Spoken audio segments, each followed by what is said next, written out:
বড়বাজারের মেছুয়া বাজার ফলপট্টির হোটেলে বিধ্বংসী আগুনে মর্মান্তিক মৃত্যু বহু মানুষের। শেষ পাওয়া খবর অনুসারে মৃতের সংখ্যা বেড়ে দাঁড়িয়েছে 15। পুলিশ সূত্রে খবর 14 জনের মৃত্যু হয়েছে ধোঁয়ার দম আটকে, আর একজন প্রাণ বাঁচাতে নিচে ঝাঁপ দিতে গিয়ে পড়ে মৃত্যু হয়েছে। প্রবল ধোঁয়ার জেরে দম বন্ধ হওয়ায় বেড়েছে মৃত্যুর সংখ্যা, জানিয়েছেন নগরপাল। মঙ্গলবার সন্ধ্যে 7:30 নাগাদ আগুন লাগে ঘিঞ্জি এলাকা। তার ওপর হোটেলে আবাসিক ভর্তি থাকায় আতঙ্ক ছড়িয়ে পড়ে দ্রুত। ঢোকা বেরোনোর একটাই সিঁড়ি, তাই অনেকেই নিচে নামতে পারেননি। কেউ হোটেলের ঘরেই আটকে পড়েন। হোটেলে রাজ্যের ও ভিন রাজ্যের বাসিন্দারা থাকতেন।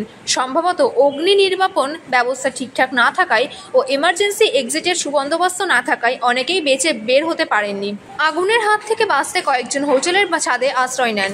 তারা মোবাইলের ফ্ল্যাশ লাইট জ্বালিয়ে সংকেত দেন বহু মানুষকে। প্রাণে বাঁচতে হোটেলের ওপর তলায় কার্নিশে এসে দাঁড়ান তারা। সেখান থেকেই পড়ে গিয়ে একজনের মৃত্যু হয়েছে। ছাদে আটকে পড়াদের ল্যাডারে করে পাশের বাড়ির ছাদে নামানো হয়। দমকলের মই করে নিচে নামিয়ে আনা হয় আবাসিকদের কয়েকজনকে। ঘটনাস্থলে রাতেই আসেন নগরপাল ও কলকাতার মহানাগরিক ফিরহাদ হাকিম। গতকাল রাত্রে খবর পেয়েছিলাম, আমি স্থানীয় কাউন্সিলরের সাথেও কথা বলেছিলাম, কিন্তু রাজনীতি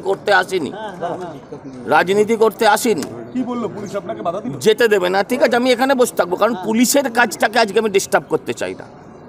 এই মুহূর্তে পুলিশের কাজটাকে আমরা কোনোভাবে ডিস্টার্ব করতে চাই না, বা যারা সিএফএসএল করবে বা যারা আসবে তাদের কোনো ডিস্টার্ব করতে চাই না। কিন্তু বিষয়টা যেটা হচ্ছে, এই যেহেতু আমার গায়ের রংটা আর ওদের গায়ের রংটা ম্যাচ করে না, সেহেতু আমাদের ঢুকতে দেবে না। আমি বসে থাকবো এখানে। যদি আর কেউ আসে তাহলে কিন্তু তখন কিন্তু অন্য কথা হবে।